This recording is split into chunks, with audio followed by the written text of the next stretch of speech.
Скъпи приятели, продължава нашата разходка тук на тази годишното издание на Ваканция ИСПА 2025 в Интерекспо център град София. Сега пред нашата камера срещаме доцента Гергана Кабакчиева при БАН. Здравейте, доцент Кабакчиева. Здравейте и всичко най-хубаво за тази борса, която е най-голямата реклама. Тук се кове туризма за следващите ни години, нали така?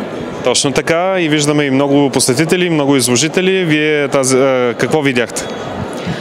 Посетих почти всички общински щандове, фирмени. Обучавам екскурзоводи, срещнах се с повечето от тях, от Асоциация на българските екскурзоводи, но в случая съм и официален гост на щанда на община Ивайловград, където от години проучвам антична вила Армира, която е лицето на туризма за Ивайловградския край.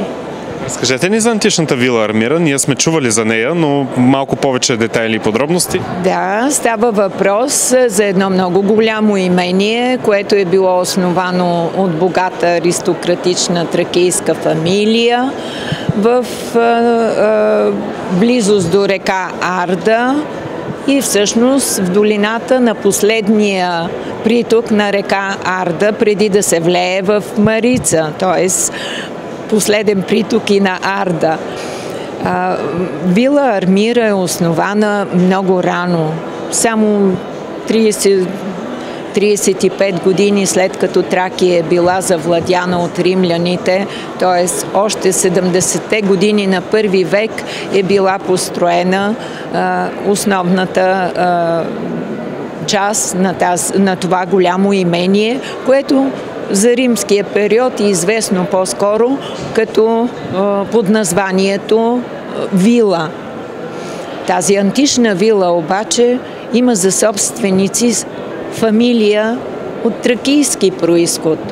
Проучвайки през годините историята на това имение, стигнах до извода, че става въпрос за основателя, че той е бил син на един от последните тракийски царе, които са владели земите на източните Родопи и долното течение на Марица и Арда.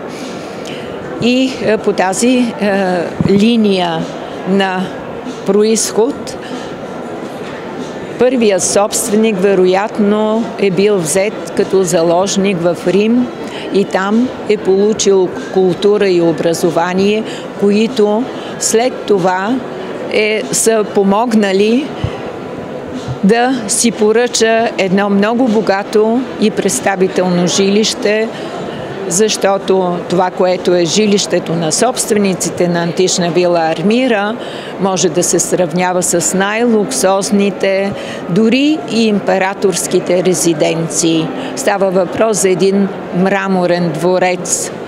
Сградата като архитектура се води към тъй наречените перистилни сгради, което означава, че около един вътрешен двор се правят колонади от всички страни или от три страни и около този вътрешен двор са разположени помещенията. За антична вила Армира е установено, че в средата е имало много голям басейн. Басейна е с, както казвам аз, олимпийски размери, защото е 11 на 7 метра и дълбочина 1,60 м, т.е. той е бил плувен басейн, а не както в повечето случаи в ранният Рим, в Помпей, в другите градове около Неапол, те са водни огледала. В случая обаче става въпрос за плувен басейн. В началото вътрешната архитектура и украсата на тази архитектура е била от мозаики, подовете покрити с черно-бели мозаики, а стените с цветни стенописи. Стенописи, които отговарят на това, което са стенописите в богатите жилища на Помпей от периода 60-те, 70-те години на първи век. Така че дългогодишните ми научни занимания с този обект доведоха до такива резултати, които дори за самата мен в някакъв момент са били неочаквани. Например, години наред си задавах въпроса защо върху една от мозайката в спалнята на собствениците, е изобразен един портрет на мъж и фигурите на две малки голи дечица. И си поставях въпроса къде е образа на съпругата, на майката на тези деца, но по една случайност и естествено намесени и маняри, и манярски набези върху една могила, стана така, че проучих тази могила и се оказа, че това е вечното жилище именно на тази липсваща тракийка от мозайката в вилата. Но вилата продължава живота си повече от 3 столетия, доживяват т.е.